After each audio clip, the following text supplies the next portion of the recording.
Science is in an interesting period right now. It's actually got to a stage where it's moving at a truly incredible rate. I mean, never before do I remember day-to-day discoveries.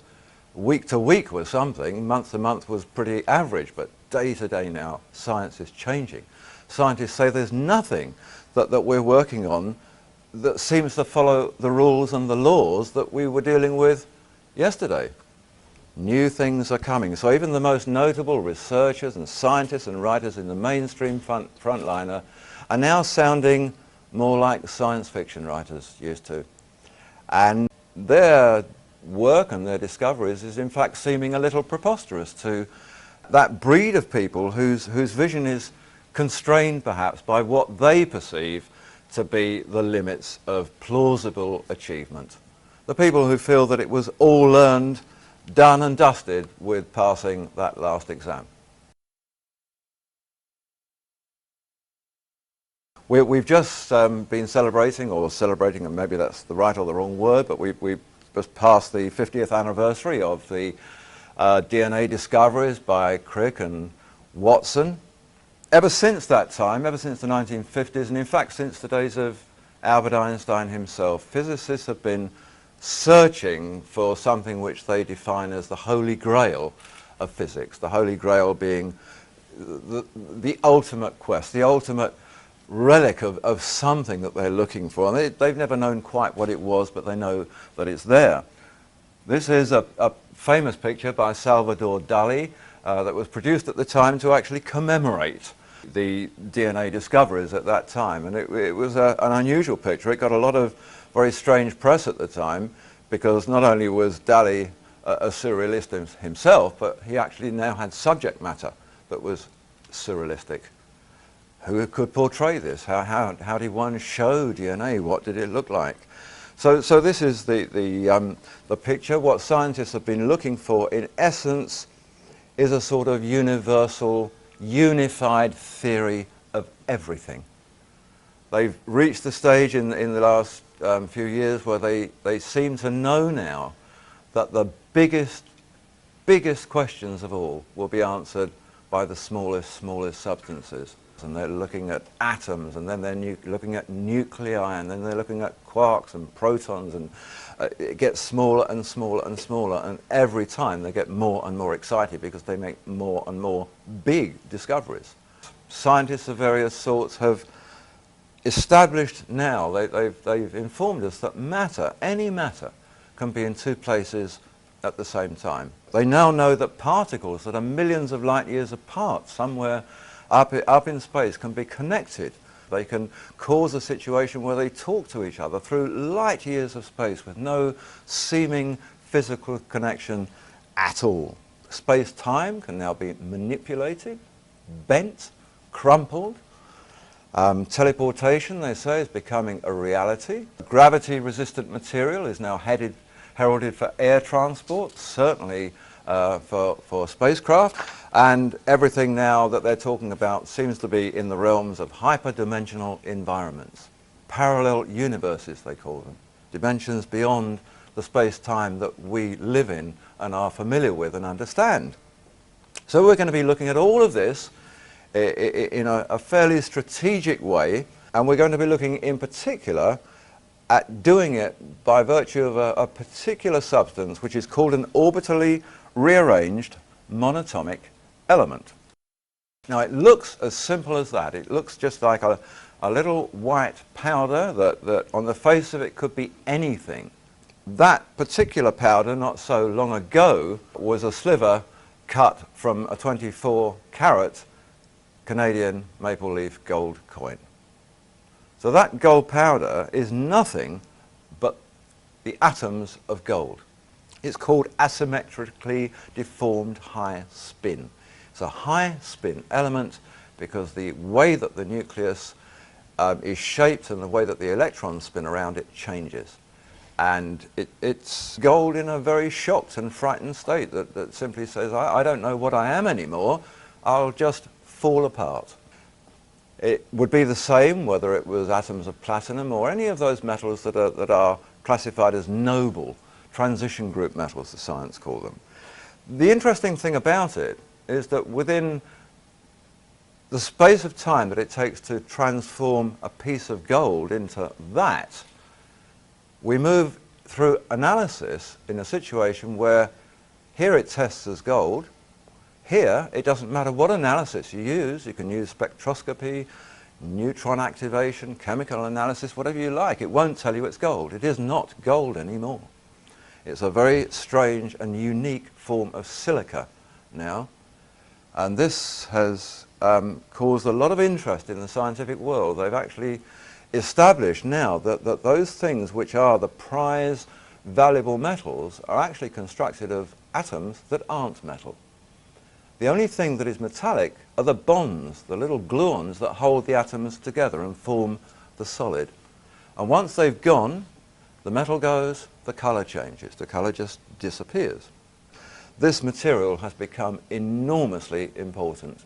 It's become important in terms of the medical industry, it's become important in terms of the power generative industry, it's become important in terms of fuel, and therefore it moves from the operating table of the local hospital into the spacecraft somewhere up there. This is a material of great magic. In today's world, the Institute for Advanced Studies in Austin in Texas has described these materials as exotic matter. It can think of no better way to explain them. They're exotic. They conform to no rules, and that they're not like anything else they've ever known. They are not on the periodic table of elements. Science has never known about them until the last few years. Nano is a word that you'll be seeing a lot of. It is a form of measurement, it's a new measurement, and it simply means 1/1,000,000th of a millimetre. Minuscule proportion, and this is where they're making the biggest discoveries about the universe. When Lost Secrets of the Sacred Ark was first published, and that was 10 months ago, there were scientists claiming then that there was no such thing as monatomic gold. Well, that was their view then. These are some of the things that we get in today's scientific press. There is masses of this information, all about monatomic gold, about nanowires made from monatomic elements, and about their uses in various forms of technology, how important they are, how they can communicate with each other, how they resonate with DNA, how they will contain and attract energy. It can't reconfigure itself as metal. What it actually is little strings of atoms like the top picture there. They're called clusters or microclusters. Scientists are calling these wires now. They're really like DNA strands. They group together in little clusters like the bottom part of the picture and form these little clusters. So what we're seeing in the powder that we were just looking at, every grain of that powder is one of these clusters at the bottom. Little groupings of single atoms just hooked together but not by anything metallic. The reason that these scientists hadn't heard about it a few months ago was that they weren't the scientists that were working on it. Scientists now are incredibly busy, busier than they've ever been before. They are so wrapped up in what they're doing and their new daily discoveries that the physicist in this room here wouldn't have a clue what the chemist is doing in his room down the corridor.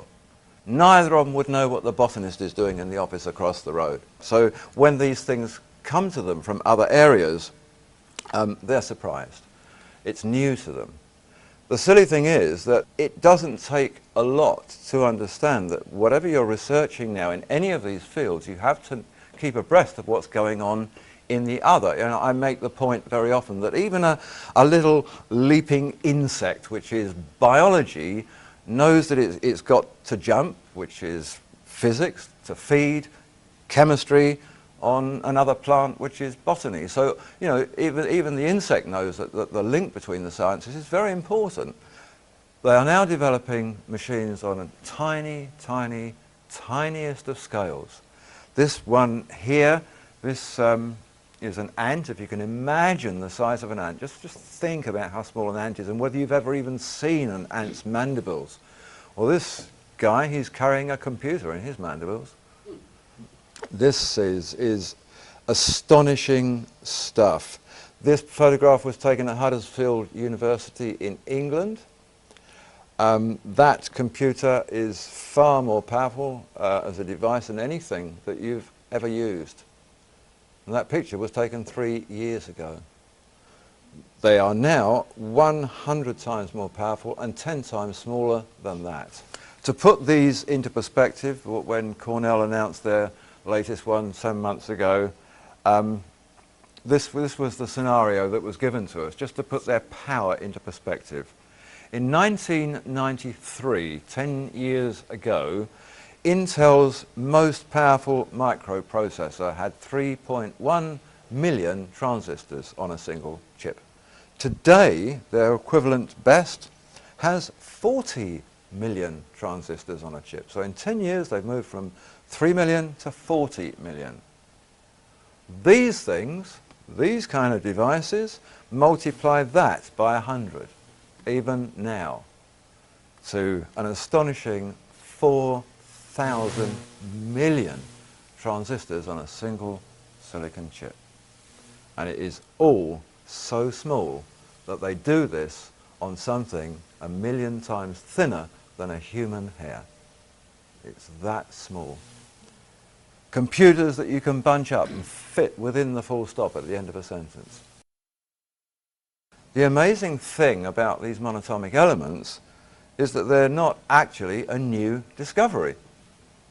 We seem to have caught up with them again, but we seem to know about them a long, long time ago. We can go back to some very ancient texts. We can go back to Egypt, we can go back to Mesopotamia, we can go back even to the Bible itself and find lots and lots of ancient references to magical powders which actually seem to do all of the things that scientists are now telling us that these are capable of. It called these powders, which were associated gold in Mesopotamia, they were called shamana. In Egypt, they were called mufkut. So they had all these strange names. The Alexandrians called it the paradise stone. It's not a stone, it's a powder, but they called it the paradise stone. And in all cases, whether it was shamana, mufkut, paradise stone, or whatever, they all said this is a mysterious powder of projection. A powder of projection. And the various cultures were unanimous on that particular description. They said it has powers of levitation, powers of transmutation, of teleportation. It seemed to be a vehicle by which they would communicate with gods. It was something to do with the afterlife of the Egyptian pharaohs. And they also said it was a key to active longevity. Because of this, people were able to live a long time, particularly those whose life it was part of, the high priests, the kings, the pharaohs. The Egyptian pyramid texts, they talk about the material. It's called mufkut. The pyramid texts come from the 5th dynasty tomb at Saqqara of King Unas. Here is described something called the field of mufkuts, and this is interesting because this moves into modern science again, the field of mufkuts.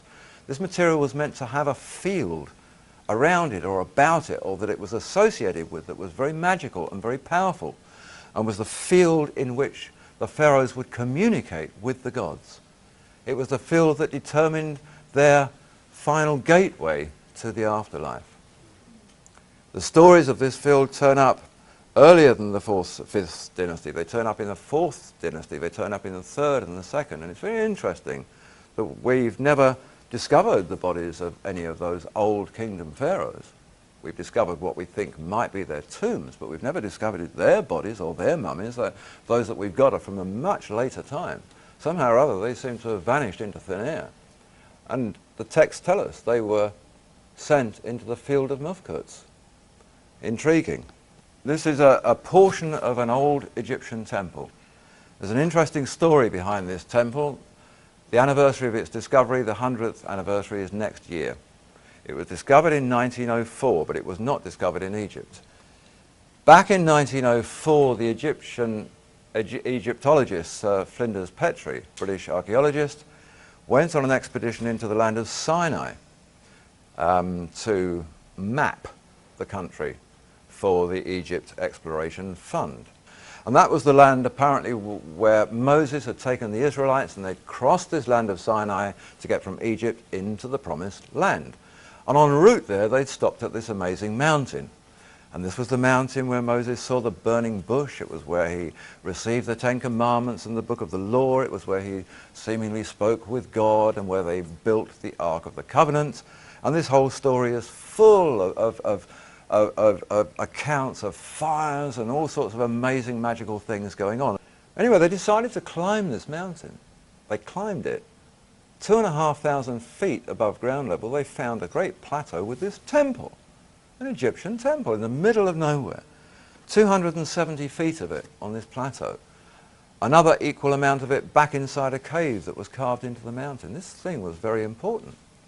At the time, they didn't know what they were looking for, they didn't know what they'd found, but they found a secreted hoard of pure, unadulterated white powder, which they said they winnowed and they sieved and they tested. There was nothing there, no residue of anything, just this amazing powder, which he said would disappear into your fingerprints. It was so fine. It seemed to have been an operative workshop, he said, more of a place of work than worship. The whole thing was dedicated, it seems, to mufkut and the production of mufkut. Every pharaoh from the 4th dynasty to the 19th dynasty was portrayed there. Every pharaoh had stated things that were written on tablets in this mountain. So these wall reliefs depict, going through the pharaohs of numerous dynasties, strange presentations. This is an example of one. This is drawn up by the Egypt Exploration Fund, this particular one from a relief. This is Pharaoh Amenhotep III. This is an 18th dynasty pharaoh. And the caption, these are all captioned in hieroglyphs. It says, Shebek Hotep brings the noble and precious stone to his majesty. He is the guardian who brings the bread because he is the great one over the house of gold. So we have this, and we have this fellow here called Shebek Hotep, a treasurer fellow who's holding in the middle of the picture this cone-shaped object. So the association is there, and there are numerous of these. And once that had been discovered in this Sinai temple, the moment Egyptologists went back into Egypt and began to look, they've kept finding these. Mufkut, cones, bread, light. It was about bread. It was about something the kings ingested. They were eating this material that was formed into little cakes, but it was a powder. The Old Testament book of Exodus gives us a really good example of this in operation. It took the longest time before anybody even thought to ask a question about this little bit of the story in Exodus. Many of you will know the story. Moses had been up the mountain. He'd come down with the Ten Commandments, and then he broke the tablets because he got terribly angry to see that his brother Aaron had collected all the gold earrings from the Israelites and melted them down and made a golden calf as an idol of worship. And he said, well, that may be the way we used to do things. We don't do that anymore. We have this new culture here that we're part of, and I've just spoken to the Lord of this culture, and we don't worship graven images anymore. And he got very angry. And then it says this, that he took the golden calf, he burnt it with fire, he transposed it with powder, mixed that with water, and fed it to the Israelites. Interesting little story. He took the gold, burnt it with fire, and transposed it into powder. That doesn't work. You heat gold with fire or burn gold with fire, you get molten gold. You don't get powder. Nobody, it seems, thought to ask the question. They use this, it says, to make bread. They could mix it with frankincense, the Bible tells us, and mold little bread cakes, which the most ancient Bible text that we have, the Septuagint, the old Greek Bible, calls bread of the presence, presumably bread of the presence of God or of something important. Shemana means firestone. This is a relief from that temple, another relief showing a bread presentation again. It was always linked with bread. They were always little conical shapes. We know that from about 2,500 BC, the pharaohs in Egypt, or the kings before they became pharaohs in Greek times, were ingesting the bread cakes of this white powder substance. Only the metallurgical adepts knew the secret of its manufacture. Metallurgical adepts, yep, it's made from metal, that makes sense. The high priest of the temples had a very strange title. The high priests of the Egyptian temples were called the great artificers. Well, a great artificer is a worker in materials, particularly metals. So that was sort of interesting. It's beginning to link together, and thinking back to Petrie's concept, yeah, these were places of worship, not worship. Temples were not the same as churches, that evolved from the concept.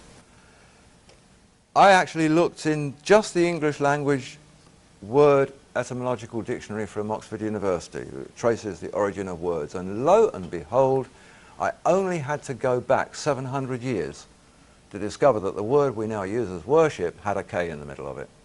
It was worship. They used to work for the gods. They didn't used to worship the gods. They used to work for the gods, whoever the gods were. It was said that this was the food of the light body. They said we all have bodies, but we don't just have physical bodies, we have light bodies.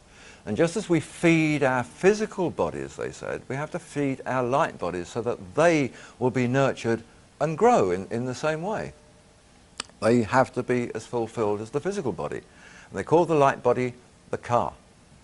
Well, it's interesting because scientists in recent times have actually called this material the light of life, because it resonates with DNA on the same frequencies. It's a light wave. We find lots of references to mufkats.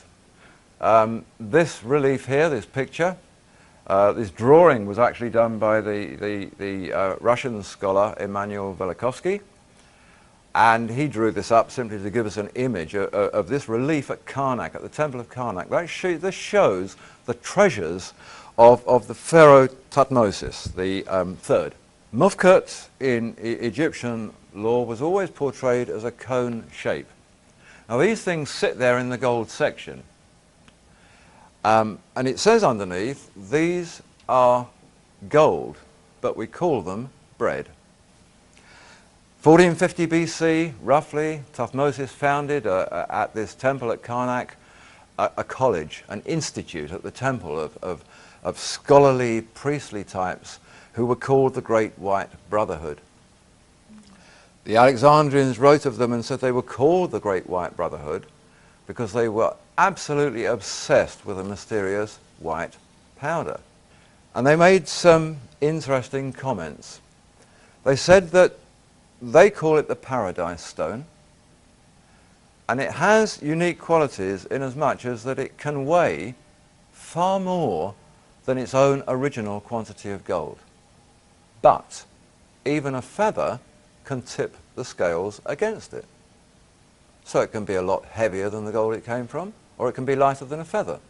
This stuff has the ability to change its weight very, very dramatically. It's always, in the old text, associated with light, with enlightenment, with illumination of some sort. It's a light illumination that seems to have to do with the acquisition of knowledge and wisdom, that sort of illumination and enlightenment. They're activating bits of our system now with this material that never seemed to have any purpose before. Why do we only use a fraction of our brain power? Why don't we use the rest? Well, it's there to be used if we knew what to do with it. We need the trigger. We need the unlocking device. These materials are it. They're what was used to feed the car, the light body, to give anti-aging, to restore the youth, to take the pharaohs into the afterlife or whatever. There's an institute in Switzerland called the Alpha Learning Institute. The chief research director there is a fellow called Sean Adam. Sean Adam for 10 years has been the world's memory and speed reading champion. He can read a 300 book in 24 minutes. He reads at a speed of 3,850 words a minute. Not only can he do all of that, he remembers it all, and he can be tested on anything. He's also got He's joint holder of the 6th highest IQ ever recorded. So this guy has been running with others this research institute for the longest time, which is linked up to government and corporate institutions, and they specialize in learning difficulties, in behavioral patterns and behavioral difficulties, anything that might be linked to behavioral science, along to finding cures for dyslexia, ADHD, learning deficiencies, things of that sort. And they're the primary institute in the world for fronting these things. Well, from October 2002 until January 2003, as a little 3 to 4 month period there, they decided to test monatomic elements. 10 volunteers, 5 male, 5 female, average age somewhere between 17 and 52, and they were fed simply orally with these materials, with monatomic elements, the powders, regularly and irregularly, just to test the reaction. Well, the results were, in their words, staggering. Sean Adam, he wrote, "What we are seeing here is really quite amazing. The tests show it to be highly effective. The effect is immediate and cumulative." What they do here is to work on brainwave patterns, and they try to synchronize these things, and they found that this material could do it. The theory and the logic behind it is that the better balancing between left and right brain produces, and these are their words, a greater intelligence, enhanced creativity, improved mind-body coordination, more agility and less stress. Well, okay, that makes sense. If we're operating as we should be, that's what we should have. But we're none of us really operating as we should be. We're operating with all of this left brain thing going and not too much of the right. Well, here are the charts here. These are just average charts. There are hundreds and hundreds of these. They took everybody's brainwave scans as they were going along.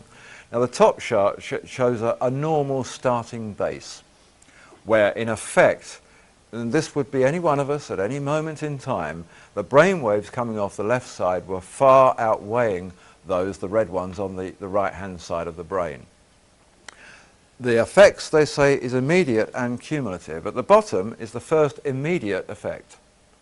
What happens is that the left has now contracted back to meet the right, and the right's grown just a little bit, but they've absolutely synchronized. The left and the right brain of this person, and this is the immediate effect, has now begun. And then they say it's cumulative, because what then happens is that it all grows to where the blue one was at the beginning. Quite extraordinary. Our research clearly shows that the left-right brain imbalances predominate in many mental behavioral dysfunctions, such as dyslexia and ADHD. It is our professional opinion that the monatomic products would be of tremendous benefit in any of these conditions. It is the most obvious answer as a healthy alternative to chemicals that have harmful side effects. To that, Sean Adam, the director, adds, "If I were going to take an exam, mental or physical, I would take monatomic elements immediately beforehand. The worst that could happen is that there would be a little improvement. There could be a lot. What about somebody who's permanently doing this, getting those into balance and growing with it?" This is exactly what the old texts told us that these things would do. They made them into bread cakes. They fed them to the priests. They fed them to the pharaohs. It gave them longevity. It gave them extra creativity. It enhanced their perception. It enhanced their intuition. It enhanced their awareness. All the qualities of leadership came from the mufkut, from the shemana, from these golden cakes that they called bread. It's clear from the evidence of all these ancient things that it didn't matter what they called things. It didn't matter that they didn't understand perhaps the true science that we're beginning to understand now. What they did know is that it worked. It did certain things. And they told us about that. So even if they didn't understand it, they presented things as sort of communicating with gods and priests who were able to disappear before their very eyes and things. But these are all things that this enables to be done now. In Greek mythology, it was the one substance that sat right at the very heart of the Golden Fleece legend. It was what the quest was all about. the secrets of manufacture of this material. It's linked up with the Ark of the Covenant, that famous golden coffer that Moses had built at the mountain in Sinai, and took to Jerusalem, where the temple was constructed to house it. So this most valuable artifact, the Ark of the Covenant, was entirely tied up with this science in some way, as we shall see. Mysterious processes concerning gold and things automatically ring alchemy bells. Pictures of wonderful wizened old chaps in medieval times with all sorts of potions and fires and things burning away, all trying to perfect this thing called the Philosopher's Stone, which Harry Potter has reminded us of yet again. It was in the middle 1600s, 1660, that Britain's Royal Society was founded and established and chartered by King Charles II, and it was that establishment of that society that embodied and led to the great discoveries of people like Christopher Wren, of Edmund Halley, of Isaac Newton, Robert Boyle, and all of these tremendous characters that emerged in the 1660s and 70s to make scientific discoveries that had never been made before. And most of those were made on the back of the fact that they were pursuing alchemy. They were searching for the Philosopher's Stone, and during the course of it they made lots of other discoveries. Just like today in space research we get for our households all sorts of other wonderful spin-offs. The discoveries of things like gravity and whatever were spin-offs from looking for the Philosopher's Stone. There was one particular fellow classified today as an alchemist, although he was simply called a philosopher at the time. He was truly revered as a great master by the Newtons and others of the day. This fellow was called Irenaeus Philalathus. And for Irenaeus Philalathus was reckoned to be the ultimate master in that period. And Philalathus had got a little bit fed up with the church propaganda about the Philosopher's Stone being some silly device to turn base elements into gold and whatever, and he thought he'd publish material and put the record straight in the public domain. So in 1667 in Amsterdam he had a work published called Secrets Revealed. And in this he discussed the Philosopher's Stone, its nature, its qualities, what they knew about it. But most important, he made this point: our stone is nothing but gold. Our stone is nothing but gold. It's gold digested to the highest degree of purity and subtle fixation. We call it a stone only because of its fixed nature, because it resists the action of fire as successfully as any stone. In species, it's more pure than any gold that it comes from, but its appearance is that of a very fine white powder. That was the Philosopher's Stone, straight from the hand of the most famous chemist, alchemist of his time. We go back 200 years, we go back to the 15th century. We can look at the last testament of Nicholas Flamel, probably the best known of all the great alchemists of all time.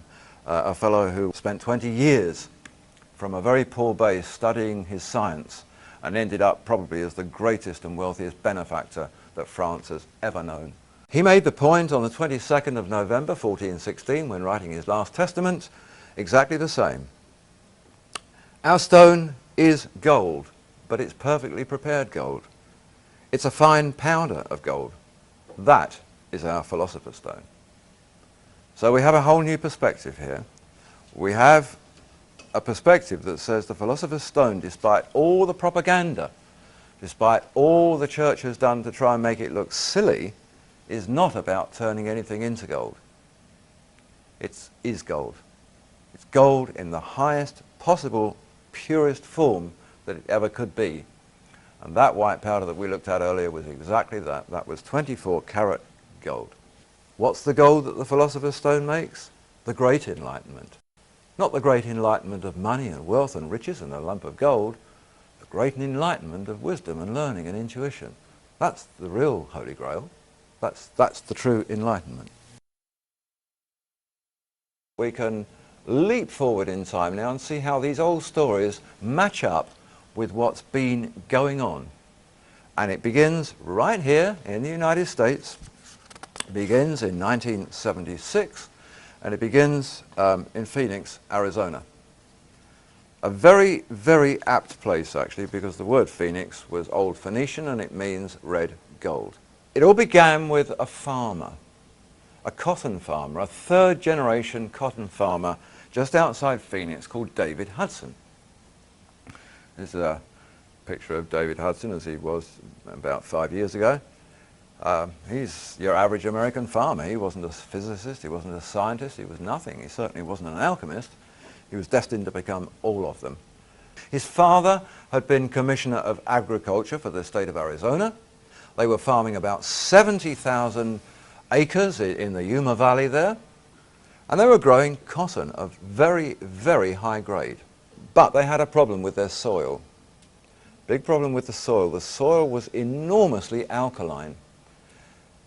In fact, it's a strange soil there. There's no topsoil in it. There's no real nutrient as such that's apparent. It's just eroded rock dust. That's all it is. Very strange material. Its surface becomes very black and very crunchy, to the point where at the end of a growing season, once the crop's been picked, over the ensuing months this stuff gets so hard that it will not be penetrated by water. Now, it's not an area where it rains a lot, but their irrigation trucks were having no use with it. And this had gone on for generations. And David thought, well, it's about time to have a look at this and to try and work out what this stuff is, because it means that we have to work in rotation and we can only plant our crops in that field every 3 years. What they did to start with was that they take this substance, and they could see that it was a combination substance, some of which was just nasty black stuff, but within it there were these white elements that really seemed to show up within it, and they wanted to know what they were, because this seemed to be the thing that was the problem.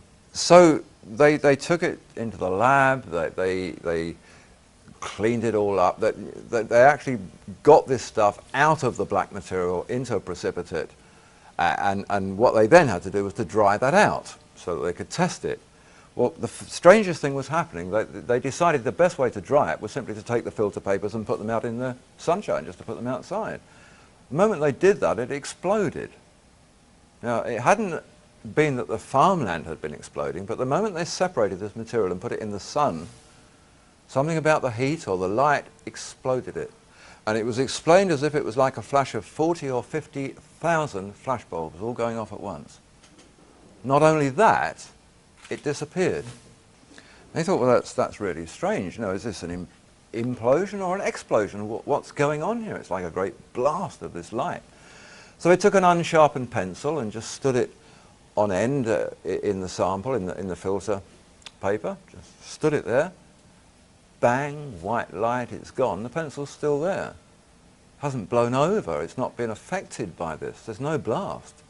So they said, okay, this needs cleverer testing than we've got. So up they go to Cornell University.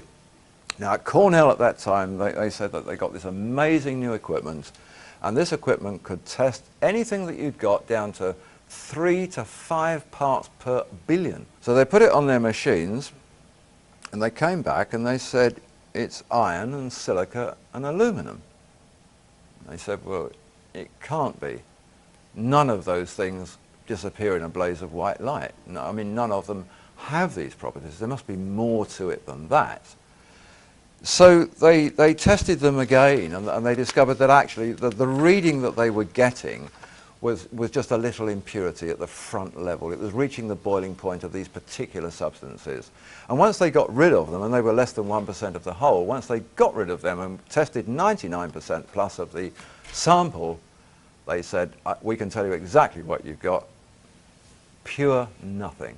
You have nothing that our machine will read. It will not acknowledge that there's anything on there being tested. It's nothing. So they said, okay, we'll try arc emission spectroscopy. Very, very simple process. 2 electrodes. The bottom one has a cup in it. You place your sample in the bottom cup. You bring the other one down and you strike an arc. That arc heats up and ionizes what's in the sample, and one by one, as it reaches the boiling temperatures of each of the constituent elements, it will read them off and tell you what's there. So if, for example, you put a motor car engine in there, its first reading would tell you it was water, because it was reading the cooling system. When the water had all boiled away, it would then tell you it was metal. So that's the way it works. So anyway, they put the stuff in there, and the same thing happened. They said it was iron, silica, and aluminum, and that was it. Nothing was recognizing it. It was not listed. It was totally unknown to science, this strange white material that would disappear from vision. Well, then the Russians came along. The Soviet Academy of Sciences. We're now into the 1980s, well into the 1980s, and the Russians said, we've been telling you guys in the West for the longest time, you really haven't got much of a clue when it comes to analysing materials. Your electrodes burn away before you can reach the boiling temperature of some of your materials. Carbon has a lower boiling temperature. These electrodes are made of carbon. They're burning away before whatever it is has heated up enough. So it's not reading it. Russians said you need to burn this in an arc for 300 seconds, not 15, which was common in the West. 300, 5 minutes. So they go back to base and they put the material in, and it begins. Within 15 seconds, iron, silica, aluminum. They all expected that, and then nothing.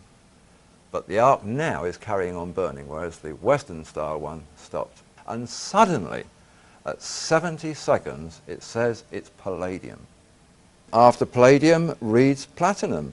After that, as the various boiling temperatures were reached, came ruthenium, rhodium, iridium, and at 220 seconds, osmium. Every one of the platinum group metals was in this substance. It was them. It just wasn't showing up at them as them in a metallic way. And in fact, when they worked out the content of these soil samples, it was discovered that per ounces of substance per ton of soil, they had 7,500 times more platinum in every ton of their soil than they were getting from every ton in the best platinum mine in South Africa. But it wasn't metal. You couldn't make jewelry with it. Suddenly Hudson discovered that General Electric up in Massachusetts were looking at a new sort of fuel cell technology. And he said, look, I've got this stuff here, and it says in your literature that you're using rhodium and iridium and these platinum group metals for fuel cells. Your reports say that you're experiencing very strange phenomenon. You're experiencing blazing white lights and explosions and disappearing tricks and things. And they said, yeah. And he said, well, I've got some stuff that does that. And they said, yeah, don't worry about the white light explosions. We know all about those. Don't worry about the disappearing tricks. We know all about those. And he said, great, tell me all about them. And they said, no, I mean, we don't understand them. We just know about them. We know that it happens, and that's where we're leaving it. You know, it happens. We don't want to understand it. We want to make fuel cells. Well, David wanted to understand it. It was then decided that since this stuff was going to be proven as a kind of material that could be used in fuel cells, they said you ought to get down to the patent office and lodge a patent on this. You know, you need to lodge it because somebody else could discover it and stop you from working with it. So that's what he did. And there's a portion in the application where you have to do tests with weights and measures. Well, the funny thing about this material was that they'd noticed that its weight was fluctuating. So he said, well, like when? You know, at what stage do we weigh it? They said, well, you're just going to have to keep heating it and cooling it and heating it and cooling it and seeing what the mean weight is. So they got this machine, which is called a thermogravimetric analyzer, and they started doing this weighing. Well, it was actually quite remarkable. They managed to get readings during heating that took it to a weight of less than 0. They managed to get readings during cooling that took it to anything up to 700 times its original weight. Think of the Alexandrian Paradise Stone. These powders will outweigh the original quantity of gold. They can also be lighter than a feather. That was exactly what it was doing. But during the process, there was one particular moment in time where the weight fell very quickly and very dramatically at that moment, and it fell by 44% suddenly. But what they noticed was something really odd, because the less than 0 weight that they were getting didn't make a lot of sense. It was sitting there in a pan in the lab on effectively weighing equipment. The pan itself weighs something. You have to compensate for it before you put the other material in it.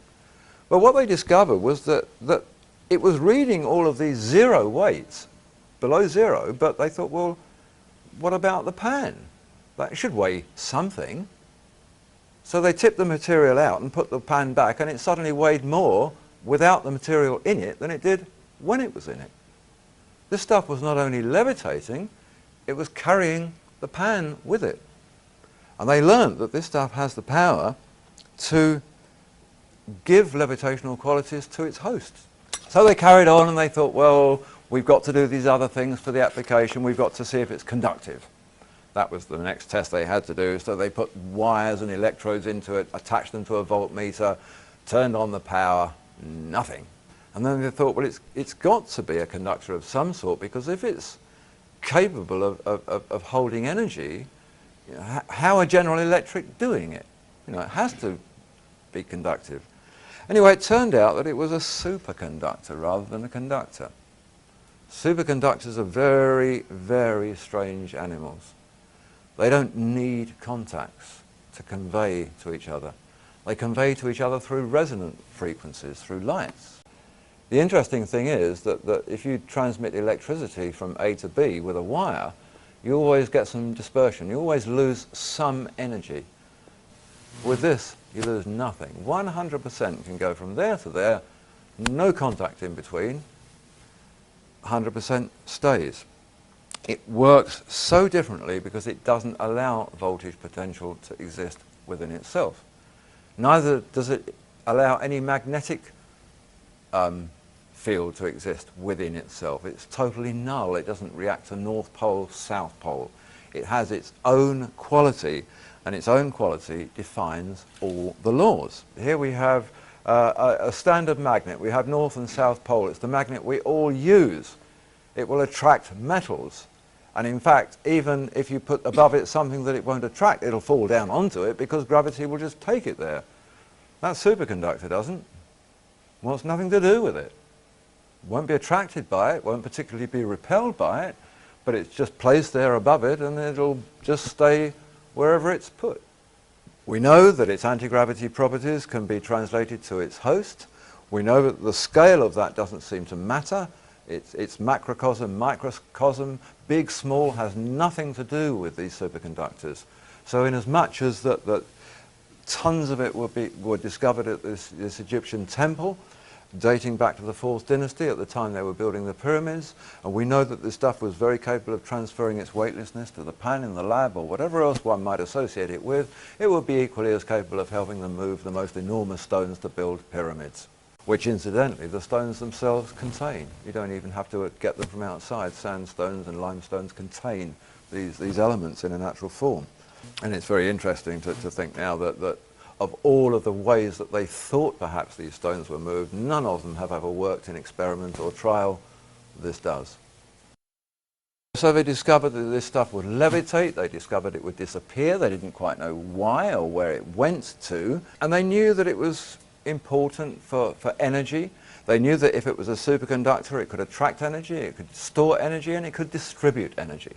Yeah, fuel cell, that's what we're looking at here.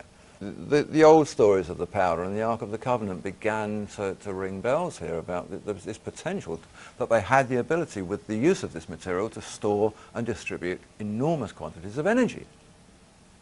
Light waves, that's what it works through. It's been discovered now, and in fact just during the last few weeks it's been discovered that even the particles that we're looking at, which are these monoatomic gold clusters, when you get down to their atoms, even the atoms now aren't solid.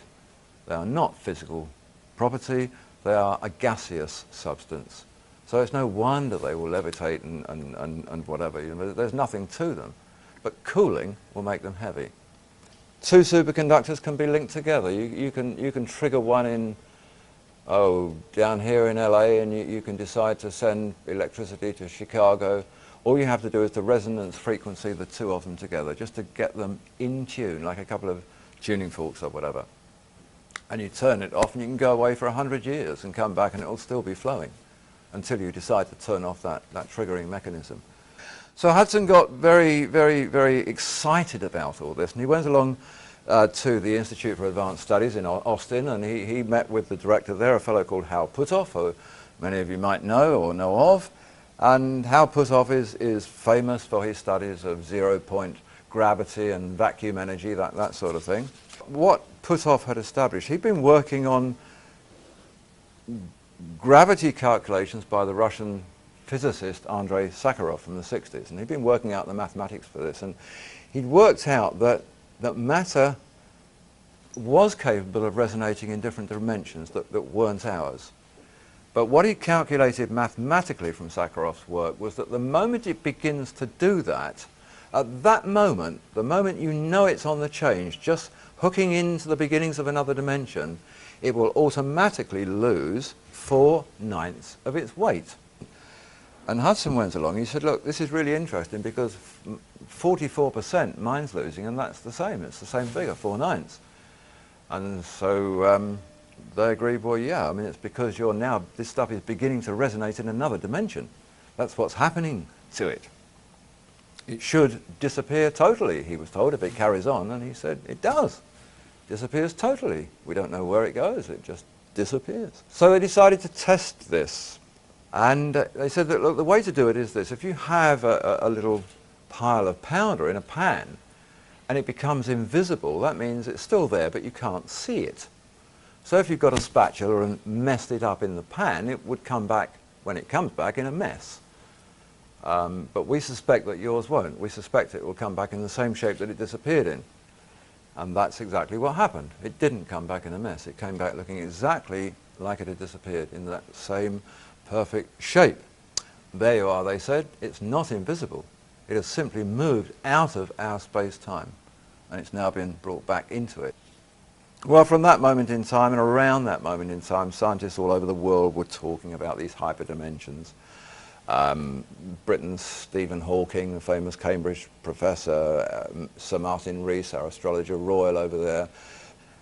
It took a lot of people by surprise, really. They were saying that there are realms that exist around us and within our environment that we know nothing about. They called them hypersystems. They didn't know how to explain them, and they were coming up with drawings of this sort, trying to explain these sort of parallel situations, but it didn't really work. Such pictures didn't prove anything. It was demonstrated that the concept of another dimension was demonstrated by Cubist art, of all things. Cubist art was based on a principle of showing the dimensions that we can't see. And they had this wonderful thing which they called the Great Prismosaurus. Now, the Great Prismosaurus is an article with millions of facets on it, but it actually has a fourth dimension for everything. Everything that you can see the outside of, you can also see the inside of. What are these dimensions? Well, Martin Rees explains that our dimension is called three-dimensional because it goes up or down, or left to right, or backwards and forwards. We have no objective perception of it. We just live within this realm. There are other universes, they say. Some are crumbled up, so small that we can't even imagine them, but they're accessible. Others, they say, are a millimetre away from us. It's the world where Einstein's theory of then, now, and the future all coming into play at once. It's looking at the 30-storey building from outside as against being in it on its 15th floor. On the 15th floor, you perceive the 15th floor. You can look out of the window and know that you're part of something bigger, but you can't see the other floors. Well, the other dimensions are, in fact, those other floors. You can move into them, you can travel up and you can travel down, but you have to know how. You have to know how to trigger it. They say that gravity, they now understand, gravity is actually a signal leaking out of one of these other dimensions into ours. That's where they say the power of gravity comes from. So we're in this bubble, they say. Our whole universe is a bubble wrapped inside other bubbles that are wrapped inside other bubbles. People like NASA come on the scene and they say, yeah, well, it would be very easy. You know, we can move things between dimensions. We're not actually doing it yet, but we know how to do it because it's really a matter of resonance frequencies. All you have to do is to tune the locations to each other, just like setting up your radio onto a station. You know, when you get it in the right place, the message comes through. Treat it like tuning forks. Set up the vibrations between them. That way we can send anything we want, they say. We can send pictures, we can send text, we can send physical matter. What we've seen over the past 6 or 7 years now is an increasing awareness in the science press of the DNA links with these materials and how important they're becoming. They've talked about how they can be used to re-coordinate the uncontrolled division of body cells. This particular article here from Scientific American, the way it reads is this, that they place these elements at the end of the strands. The researchers examined the electrical properties of short lengths of double helix DNA in which there was a ruthenium atom at each end of one of the strands. Mead and Khayyam, the scientists, estimated from earlier studies that a short single strand of DNA ought to conduct up to 100 electrons a second. Imagine their astonishment when they measured the flow along the ruthenium-doped double helix to find that the current was up by a factor of more than 10,000 times. It was as if, they said, the double helix was behaving like a piece of molecular wire. Wow. It's our monoatomic gold wires. They're able to turn the DNA into becoming a part of its structure, or vice versa. The two things can become one. By this means that they build up an integrated circuit of light within the body, and they have the ability to perform cell correction. DNA has memory. What does the memory do? It tells the DNA what it should look like. It tells the cell structure what it should be. What is cancer then? Cancer is malformed or deformed cellular structure. That's all it is. It might be horrific, but it's basically very simple. It's DNA in a muddle. How do you correct it? You make it 10,000 times more intelligent, and the DNA says to itself, I shouldn't be like this. I'm supposed to be like this, and it changes. It will reconfigure itself correctly in accordance with the way it should be. This is cancer treatment that involves no surgery, it involves no drugs, it involves no radiation, it leaves the immune system intact, and suddenly the light of life has become a truly life-giving substance. None of it is about being anti-cancer. This is the interesting thing. And AIDS and all of these types of disease, it's not anti-anything. It's pro-life. And the thing that has amazed doctors is that you can actually cure cancers by thinking about preserving life. Everything that they've done up to date has been the opposite. It's about killing cancer. And in doing that, you're destroying DNA, you're destroying body tissue, you're destroying cellular structure, you're affecting their immune system. Because the rule was that nobody said you had to have a good quality of life after the cancer had been killed. What they had to do was to kill the cancer. Well, the best cancer cure on that basis is a bullet through the head. That's killed the cancer. Well, now what they're looking at is the potential for not killing the cancer, but for giving the body back the life resonances that it should have had. And now scientists are saying, yeah, the light body. All of this stuff connects together within us in light waves. We now know how to begin to manipulate those light waves. Yes, you can work in a lab and you can attach 2 atoms of gold or ruthenium or whatever to a DNA strand. How the heck do you do that in a live body? We see now that because of this, what they're working on is a very straightforward process that enables them to do exactly that. They can move into body areas with little devices such as this fellow. These are machines, computers more powerful than anything you have on your desk in your office or at home, which are capable of performing these microscopic little bits of surgery, for want of another name. They will place the atoms at the end of DNA strands. They can be devised to do just that. In fact, we could have them all the time so that we never actually got out of whack anyway, because they would see it coming and correct it. Monatomic elements have anti-aging properties, we're told. They correct DNA, they interact with DNA. They are devices which can affect the hormonal structure of the body. This is a really interesting medical area. Each of the original metals seems to have a relationship to one or the other of the glands in our endocrinal system. Gold seems to link up with the pineal gland, for example. Iridium seems to link up with the pituitary gland. These substances, whether ingested or injected or whatever, they can affect and heighten and enhance the hormonal secretions from any of these chosen or selected glands. It's a science which now puts paid to the problems associated with hormone replacement therapy, for example. You know, it's a therapy which is very popular. It works to an extent. It has some funny side effects, but in the end, all they're really doing is dosing human beings up with the hormones from the desiccated glands of dead animals. Well, there's not a lot of point in that. Far better if they can find a way to make more of our own. So why not enhance the pineal gland to produce more melatonin? Why not enhance the pituitary gland to produce more serotonin? So that's the area that they're moving into now, and these materials will do exactly that.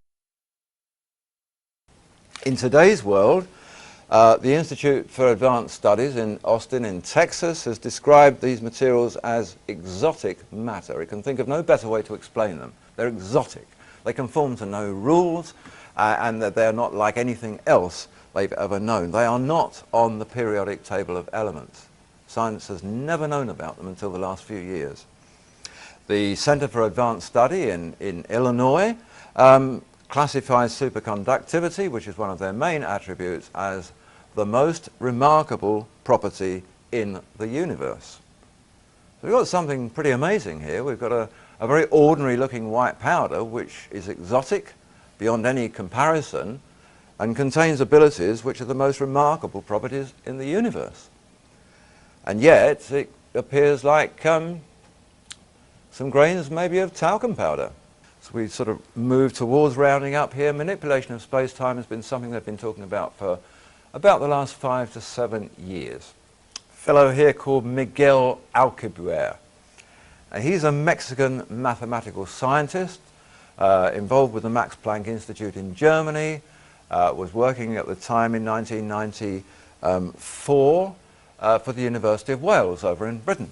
This is the abstract at the beginning of a multi-page document that he wrote, the journal Classical and Quantum Gravity, which caused quite a stir worldwide. He didn't pose any questions. He didn't say that this is what we're researching. He began his article with, "We now know." In fact, the abstract reads, "It is now known that it's possible to modify space-time in a way that allows a spaceship to travel at an arbitrarily large speed by a purely local expansion of the space-time behind the ship and an opposite contraction in front of it. A motion faster than the speed of light, reminiscent of the warp drive of science fiction." Well, we're back to the sort of questions that we have with the DNA and the strands. How do we solve our space travel problems? We know that people's lives can't last long enough to get to the distant stars. We know that our machinery and metals can't. We know that the fuel runs out. We know that these things are inordinate distances away. How do we deal with it? We deal with it laterally, as Alcubierre suggests. We think about it differently. We forget about the spacecraft. What do? We look at the spacecraft. We look at the million light years that it has to travel, and we know that that's impossible. So why don't we just take the million light years and put it behind the spacecraft? Why don't we think about that?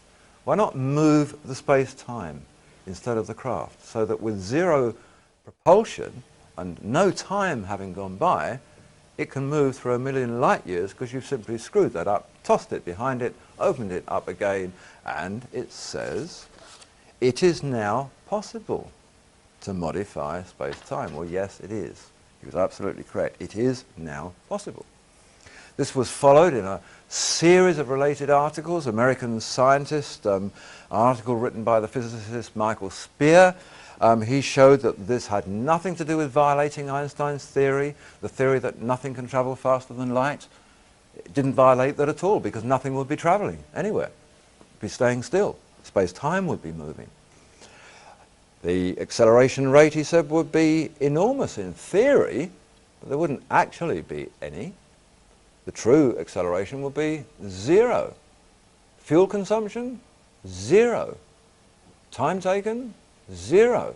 Distance travelled, million light years, maybe. So the question was raised, okay, it's possible, how is it possible? What's the device that makes it possible? And the answer came back loud and clear, exotic matter will be needed to generate distortions of space-time. The next question that went back was, what is exotic matter? Exotic matter, here's the description, it has the curious property of having a negative energy density, unlike normal matter that we're familiar with that makes up the people and the planets and the stars, which has positive energy density. The necessary exotic device is an operative superconductor. And in fact, the list of what exotic matter is the same list of every attribute that applied from the research tests on monatomic superconductive elements. They're the only substance ever to have been classified as exotic matter. What's needed to generate distortions in space-time? Exotic matter. What does bending space-time mean? It means the ability to move from one dimension into another. What did this stuff prove that it can do? Move from one dimension into another and be brought back again. This is NASA's rather unattractive picture of what they call now their warp drive program. Believe it or not, NASA have a warp drive program. They're using Star Trek terminology, and this is their sort of logo picture for it. We have here Hal Puthoff from the Institute of Advanced Study comes back on the scene. He talks about the warp drive program and about the concept of bending space-time and manipulating and distorting it. And his comment is this: the details which provide yet further support for the concept that reduced time interstellar travel, either by advanced extraterrestrial civilizations at present or by ourselves in the future, is not fundamentally constrained by physical principles.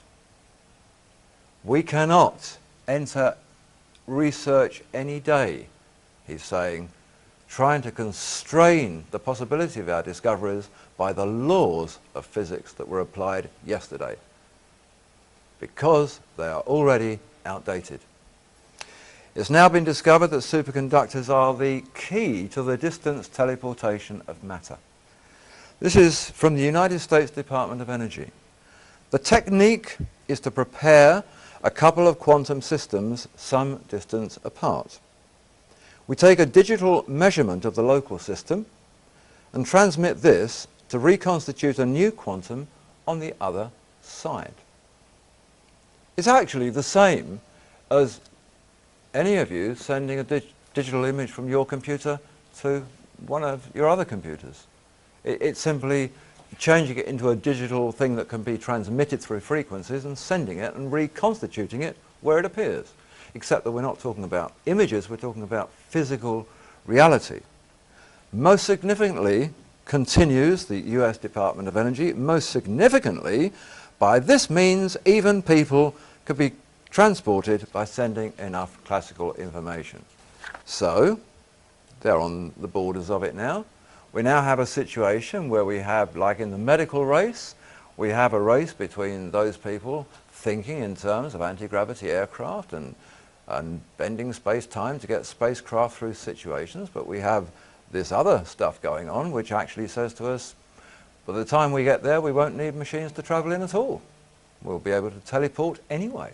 Scientists at NASA, at Argonne National Labs, up there in Chicago, all sorts of institutes around the world, at the Bose Institute of Calcutta and universities wherever, have all stated now that they have been able to link particle elements together, no matter how far apart they are, whether it's single atoms or trillions of atoms, they can link them together. So the sciences, all of these quantum sciences now, whether it's in Vienna, in Denmark, or here in the United States, they're all moving into the forefront. Everything's being called nano, everything's being called quanta. quantum, how much. They make the point of the problem that we face, and it's just like the cancer and the DNA. It's a massive problem with a very small answer. Proxima Centauri is our nearest star. Our next star is 4.2 light years away. That's 4.5 years travelling at the speed of light.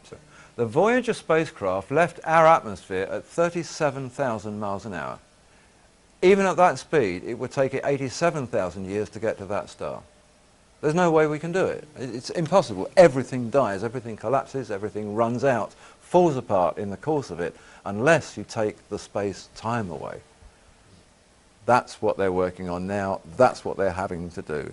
Nothing travels faster than light, they say, but we need to travel faster than light in order to make any headway.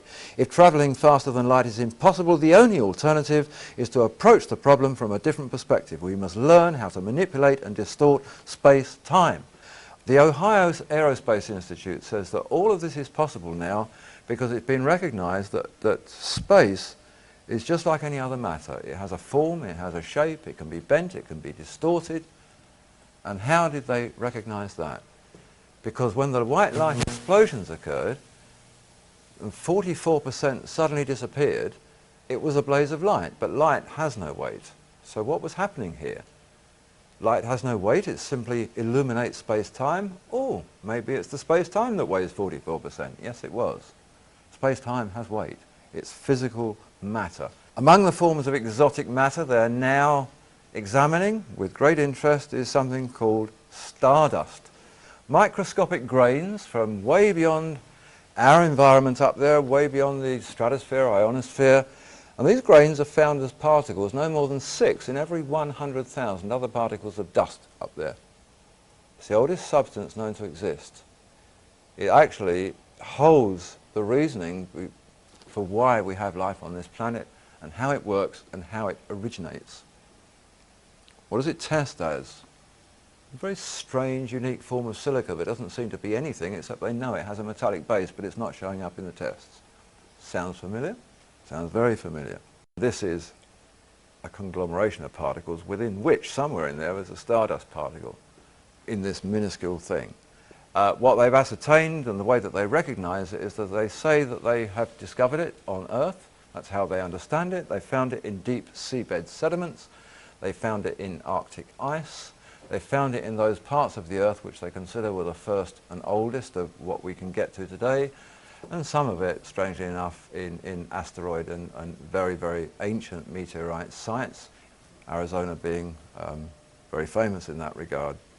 They say stardust will reveal more than we ever guessed we could know about life on this planet. Stardust is golden. They've used the phrase. They've got this spacecraft up there right now. It's called Stardust. It's hoping to bring back about 100 particles. It'll bring them back and they'll be tested at the Johnson Space Center from January 2006. And how does it collect them? How does it distinguish 6 out of every 100,000 other dust particles when it's going through millions of thousands of them at a time?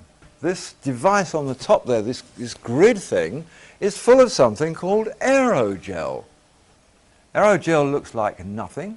It weighs absolutely nothing. There she is balancing it on her fingertips. It can be penetrated by nothing. Not even heat can get through it. That Bunsen burner is having no effect on those wax crayons. Aerogel is absolutely and totally heat resistant. It will withstand particle and granular impacts of 60,000 odd miles an hour. Why is it called aerogel? Because it's made from air. 98% of that is air, nothing else at all. 2%, they won't tell us. It's a secret, but wow, what a secret that is. Why have we always known that gold was valuable? Why have we always hoarded gold? We've done it for as long as we can think. From the 1840s, when the California gold rush began, I'm told by the World Gold Council that to that point in time, only 10% of all the gold ever mined up until today's date had been mined. 90% of all the gold ever mined to now has been done since the 1840s. Think of ancient Egypt. Think of Russia and its wonderful golden domes. Think of the way that gold was so visible throughout the whole of history. That was 10%. Where's the 90%? We pay fortunes to put a little bit on our wrist or our finger. Where's the rest? Oh, we dig it up underground and we bring it up top, we clean it up, we melt it down, we turn it into gold bars and we bury it back under the ground again. A wonderful system. Nobody ever sees it. It underpins everything, but now they're selling it. Who are they selling it to? Interesting question. We have about 30 years of oil at best left in the world if we're lucky. Coal is just about done for. I mean, everything's getting too expensive now. We don't really want to burn stuff and pollute the atmosphere. So alongside the drug companies, the oil companies are really feeling the pinch as well. So who's buying the materials? I have a theory that probably it's the oil and drug companies, putting themselves in a position to become tomorrow's masters of the new source materials. Everything begins to link. You know, stardust is now the secret holder of the force of life. It's the origin of life. It's the giver of life. Well, so were monatomic elements. So were the ancients saying about the shamana and the mufkut. It was all the same thing. Every description of these substances was always the same. We think about the Bible story, we think about how we can make monatomic elements now. We need electronic devices, we need fire, we need all sorts of things. But we need electricity. In one way or another, we need electricity. And this is the one bit of the equation that has to be got through very quickly, because this is our last remnant, we think, about electricity. How are we going to produce electricity to manufacture our fuel cells if we don't have the fossil fuels to have our power stations?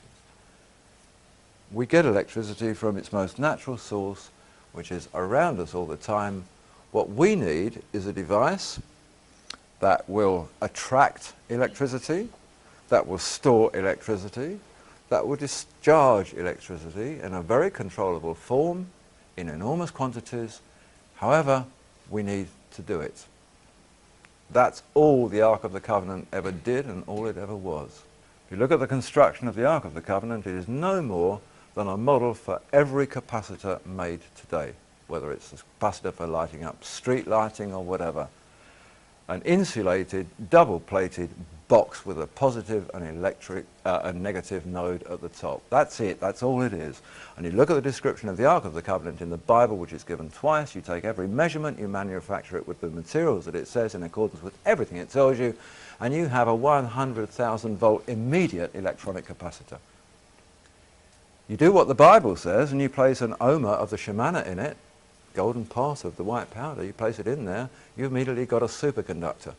You've immediately got a device that sets up its own Meissner field, which will levitate, which will be able to travel on its own, which will be able to issue gamma rays or whatever you need it to do. A very, very powerful device. We have to go back to these very simple devices that simply pull it in and hold it and issue it. The Ark of the Covenant is not wrongly named. It's spelt with a K in the Bible because that was the Greek way of spelling it. In every other language it's spelt with a C, and electronic arcing actually comes from that very same word. So everybody's now working on all of these things. NASA has developed its Breakthrough Propulsion Physics Project. That's what it calls it. What's the Breakthrough Propulsion Physics Project? It's how to get the stars by bending and manipulating space-time. That's what they're working on right now.